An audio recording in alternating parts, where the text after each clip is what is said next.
वहीं भारतीय जनता पार्टी की सियासी चाल रायबरेली की रण में राहुल को मात दे पाएगी? जी, ये सवाल अपने आप में बड़ा होते जा रहा है, क्योंकि भारतीय जनता पार्टी किसी भी हाल में रायबरेली के रण में राहुल की वॉक ओवर देने के मूड में नहीं है। ऐसे में रायबरेली के युद्ध की कमान खुद बीजेपी के चाणक्य कहे जाने वाले अमित शाह ने संभाल रखी है, और ऐसे में अमित शाह सभी कील कांटों को दुरुस्त करने में लगे हुए हैं, अपने नाराज नेताओं तक को मनाने में जुटे हुए हैं। वैसे आपको बता दें कि 2019 में अमेठी लोकसभा सीट से राहुल गांधी चुनाव हार गए थे। इस बार सोनिया गांधी के चुनाव लड़ने से मना करने पर राहुल गांधी रायबरेली से ताल ठोक रहे हैं। बीजेपी की हर संभव कोशिश है कि रायबरेली सीट से भी राहुल गांधी को हरा दिया जाए, पर भारतीय जनता पार्टी अपनी ही रणनीति में उलझ गई है। राहुल गांधी को कड़ी टक्कर देने के लिए बीजेपी ने जिसे उम्मीदवार बनाया, उसी के चलते सत्तारूढ़ पार्टी के स्थानीय खेमे में कुछ नेताओं में नाराजगी की खबरें हैं।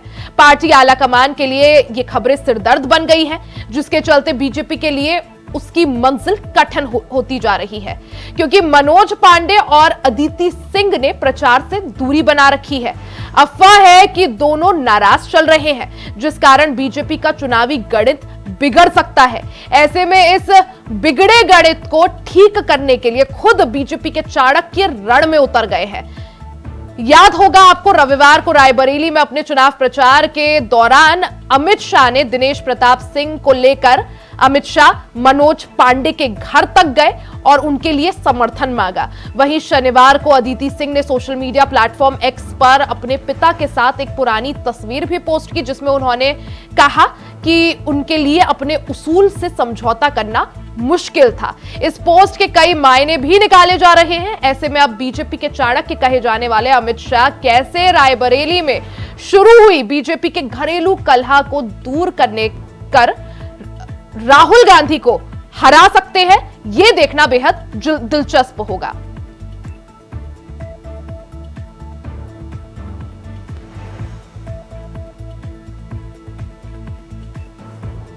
तो ज्यादा जानकारी के साथ राजू तिवारी हमारे संवाददाता रायबरेली से लाइव हमारे साथ जुड़ गए हैं। राजू, जिस तरह से रायबरेली का रण काफी रोचक, क्योंकि एक तरफ राहुल गांधी जो कि कांग्रेस के दिग्गज नेता हैं, दूसरी तरफ दिनेश प्रताप सिंह, और जिस तरह से खबरें हैं कि अब भारतीय जनता पार्टी में कुछ स्थानीय नेता जो है नाराज चल रहे हैं।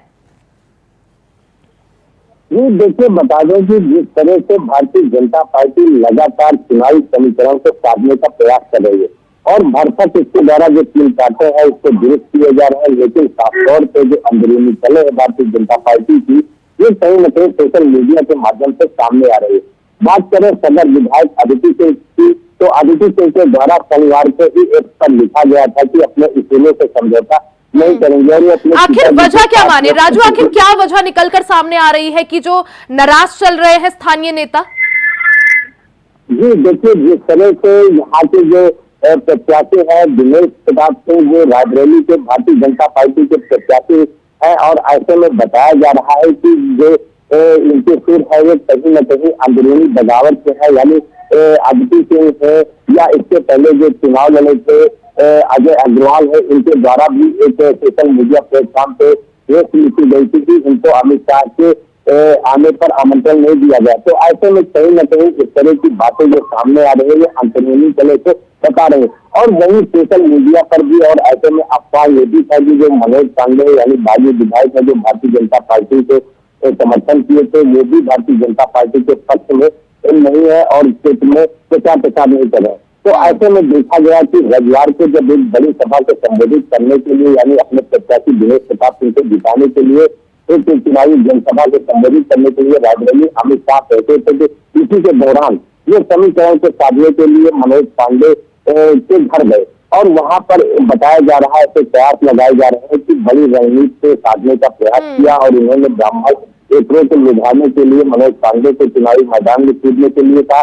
लेकिन ये सारे प्रयास तब से लगाए जा रहे थे जब अमित शाह उनके घर गए थे, लेकिन अभी तक देखा जाए तो किसी प्रकार से जो रायबरेली की रणनीति है इसमें किसी प्रकार का बदलाव नहीं देखने को मिला। ना तो अदिति सिंह मैदान में देखने को मिल रही है, ना ही मनोज पांडे।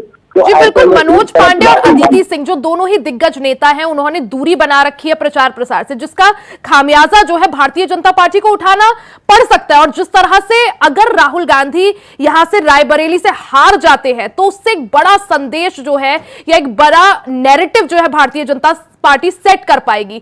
तो ऐसे में अदिति सिंह और मनोज पांडे का दूरी बनाना कितना बड़ा खामियाजा भारतीय जनता पार्टी के लिए? जी देखिए, मैं आपको बता दूं कि मनोज पांडे जो है वो ठीक है, आपको रोक रही हूं मैं राजू। हमारे साथ रमेश सिंह भारतीय जनता पार्टी से नेता जुड़ चुके हैं। रमेश जी, आपका बहुत बहुत स्वागत है इंडिया वॉइस पर। धन्यवाद रिया जी। रमेश जी, जिस तरह से रायबरेली का रण काफी ज्यादा रोचक, क्योंकि एक तरफ कांग्रेस के दिग्गज नेता राहुल गांधी, दूसरी तरफ दिनेश प्रताप सिंह, क्या माना जाए? अब ऐसी खबरें भी आ रही है कि रायबरेली में आपके कुछ जो स्थानीय नेता है वो नाराज चल रहे हैं। नहीं, बिल्कुल नहीं रिया जी, स्थानीय नेता कोई नाराज नहीं है। और मुझे लगता है कि जिस प्रकार से हमारे मंत्री दिनेश प्रताप सिंह जी ने काम किया है, जमीनी तौर पे उन्होंने जो कार्यकर्ताओं से मिलना जुलना और जो कार्य किया है उन्होंने रायबरेली के लिए, आप देखेंगे तो मुझे लगता है कि रायबरेली में कमल खिलना सुनिश्चित है। और जो भी हल्की फुल्की अगर मनमुटाव की कोई बातें सामने आ रही हैं, वो शीर्ष नेतृत्व बैठ के उसमें उन लोगों को समझा के पार्टी के लिए कार्य कराएंगे।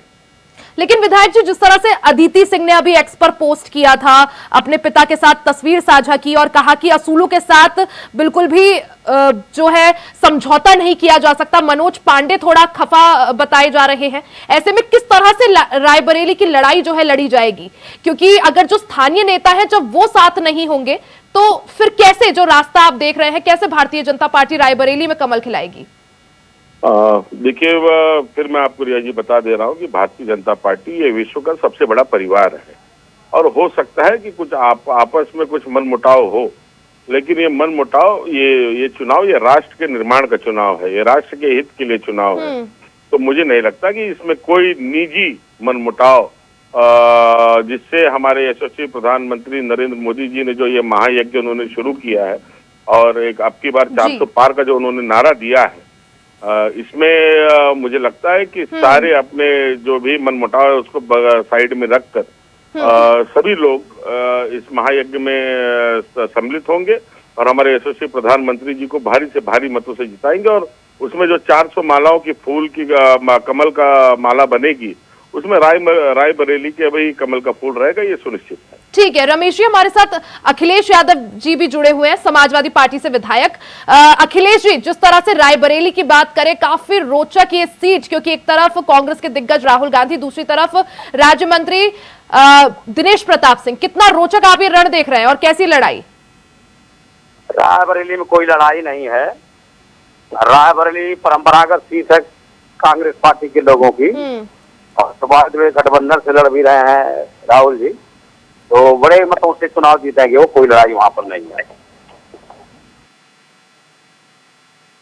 हेलो, खिलेगा? आर्या जी बताइए। हेलो जी अखिलेश जी, मैं ये बोल रही हूँ, भारतीय जनता पार्टी का कहना है कि तैयारियां पूरी हैं और अब की बार रायबरेली में भी कमल खिलेगा। बड़े दूर की कौड़ी है, कुछ ऐसा होने वाला नहीं है। रायबरेली में गठबंधन के उम्मीदवार जीतेंगे राहुल जी। भारतीय जनता पार्टी वाले तो कुछ भी कर सकते हैं।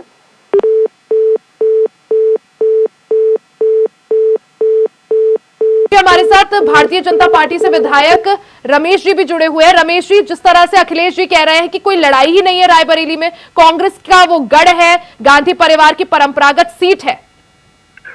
देखिए रिया जी, अखिलेश जी, ये तो मुझे लगता है कि समाजवादी पार्टी यही कन्नौज के लिए भी कहती थी, यही बदायूं के लिए भी कहती थी, मैनपुरी के लिए भी यही कहती थी और आजमगढ़ के लिए भी यही कहती थी। लेकिन हर जगह कमल का फूल खिला है।